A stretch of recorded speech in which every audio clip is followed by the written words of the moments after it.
जय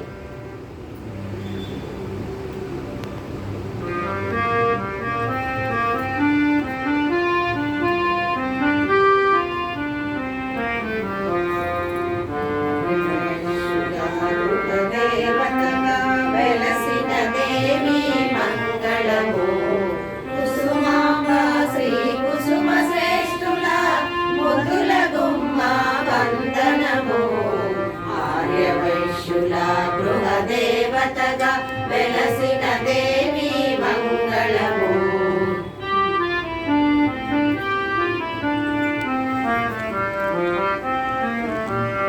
విష్ణువర్ధనుడు పాలన చేస్తూ వెలుగొండకు తెంచెనుగా.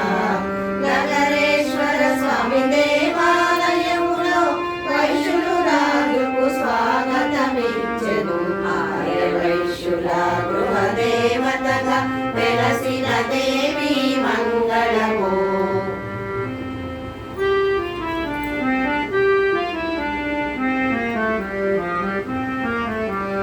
వైశ్యామణులు వాసవాంబయు హారతులతో చేసిరిగా.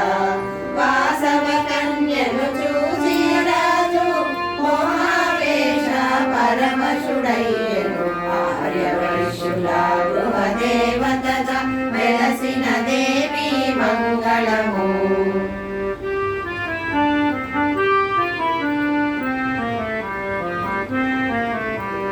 కులపెద్దలకు ఆచార్యులకు పరిణయమాడుగనని తెలిపే వాసవి మాత కాదని తాను అగ్నిగుండములో ప్రవేశించెను.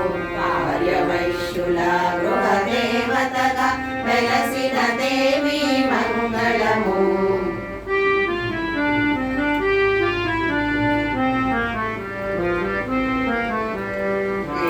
వ్యామోహమున రాజు భరించి శాపము పొందాడు.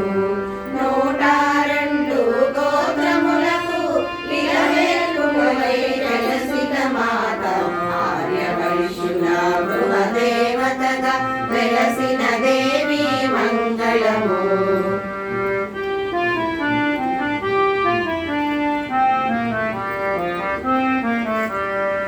ఆర్యవైశ్యులు ఆరాధించే ఆదర్శ మాతవు నీవమ్మ. అనవరతము ములిందుము దేవి ఆశీర్వాదములిమ్మమ్మ. ఆర్యవైశ్యుల గృహదేవతగా వెలసిన దేవి మంగళము. కుసుమాంబ శ్రీ కుసుమ శ్రేష్ఠుల ముద్దుల గుమ్మ వందనము. ఆర్యవైశ్యుల గృహదేవతగా వెలసిన దేవి మంగళము. వెలసిన దేవి మంగళము.